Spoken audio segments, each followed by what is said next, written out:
প্রিয় শিক্ষার্থী, তোমরা সবাই কেমন আছো? আশা করি ভালো আছো এবং সুস্থ আছো। আজকে তোমাদের ক্লাস হচ্ছে নবম দশম শ্রেণীর বাংলাদেশ ও বিশ্ব পরিচয় প্রথম অধ্যায় এবং কি প্রথম পৃষ্ঠায়। চলো আমরা শুরু করি। প্রথম অধ্যায় কি কি আছে আজকে আমরা সেগুলাই জানার চেষ্টা করব। প্রথম অধ্যায় প্রথম পৃষ্ঠায় প্রথম পাঠ হচ্ছে পূর্ব বাংলার আন্দোলন ও জাতীয়তাবাদের উত্থান। পূর্ব বাংলা বলতে আমরা এখন যে বাংলাদেশে অবস্থান করছি, যে আমাদের যে স্বাধীন বাংলাদেশ, এটা আগেকার যুগে মানে যখন পাকিস্তান আমল ছিল, ভারতীয় উপমহাদেশ ছিল, তখন সেটা পূর্ব বাংলা নামে অভিহিত ছিল। জাতীয়তাবাদের উত্থান, জাতীয়তাবাদ কখন উত্থান হয় সেই সময় থেকে আমরা জানব। 1947 খ্রিস্টাব্দ থেকে 1970 খ্রিস্টাব্দ পর্যন্ত সেটা পূর্ব বাংলা নামে অভিহিত ছিল। 1947 সালে ভারতীয় উপমহাদেশে যুদ্ধ হয়। সেই যুদ্ধের মাধ্যমে ভারতে এবং কি পাকিস্তান দুইটি দেশে বিভক্ত হয়। এই দুটি দেশে 70 নির্বাচনে এসে কিন্তু সেটা তিনটা ইয়েতে বিভক্ত হয়। তো চলো আমরা একটু সামনের দিকে যাই। 1947 সালে ভারতবর্ষে ব্রিটিশ শাসনের অবসান হয়। 1947 সালে কি হয়? ব্রিটিশ শাসনের অবসান হয়। 1800 সালে কিন্তু ব্রিটিশেরা ভারতীয় উপমহাদেশে ব্যবসা বাণিজ্য করার জন্য এসেছিল। তখন তারা ভারতীয় উপমহাদেশে ব্যবসা তো করছে, এবং কি তারা রাজনৈতিকভাবে দেশ হস্তান্তর করে, দেশের সকল কিছু তাদের দখলে নিয়ে যায়, মানে আইন কানুন প্রশাসন এসব আর কি। তো তখন থেকে তাদের হাত থেকে মুক্তি পায় কত সালে? ব্রিটিশ শাসন আমল থেকে 1947 সালে। জন্ম নেয় ভারত এবং পাকিস্তান নামে দুইটি স্বাধীন রাষ্ট্র। এই 1947 সালে যে যুদ্ধ হয়, যুদ্ধের মাধ্যমে ভারত এবং পাকিস্তান দুটি রাষ্ট্রের জন্ম হয়।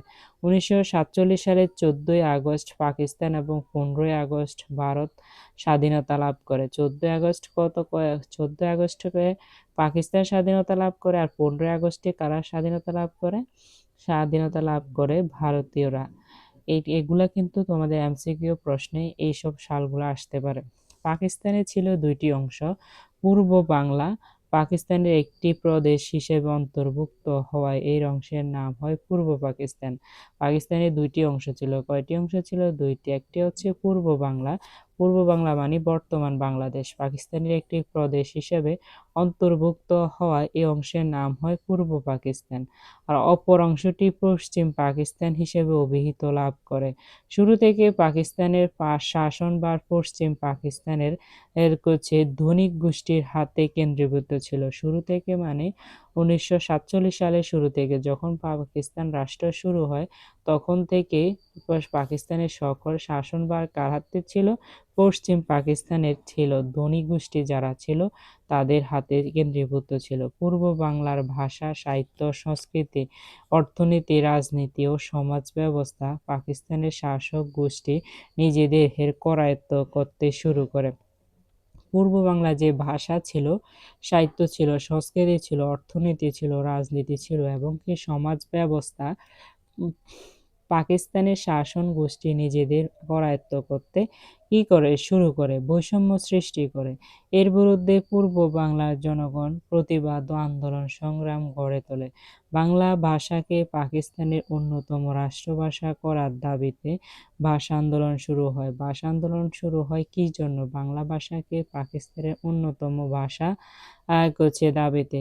পাকিস্তান সরকার যখন 1947 সালে দেশ স্বাধীন হয়, তখন এরপর থেকে পাকিস্তানের রাষ্ট্রভাষা উর্দু করতে চায়। কিন্তু পাকিস্তান যেহেতু দুইটা ভাগে বিভক্ত, একটা পশ্চিম একটা পূর্ব পাকিস্তান, কিন্তু সংখ্যাগরিষ্ঠের দিক থেকে বাংলা কোনো অংশে কম ছিল না, বাঙালিরাও কোনো অংশে কম ছিল না। বাঙালিদের ভাষাকে প্রথম ভাষা তো করেই নাই, দ্বিতীয় ভাষা হিসেবেও রাখতে চায় না। বাংলা ভাষাকে পাকিস্তানের অন্যতম রাষ্ট্রভাষা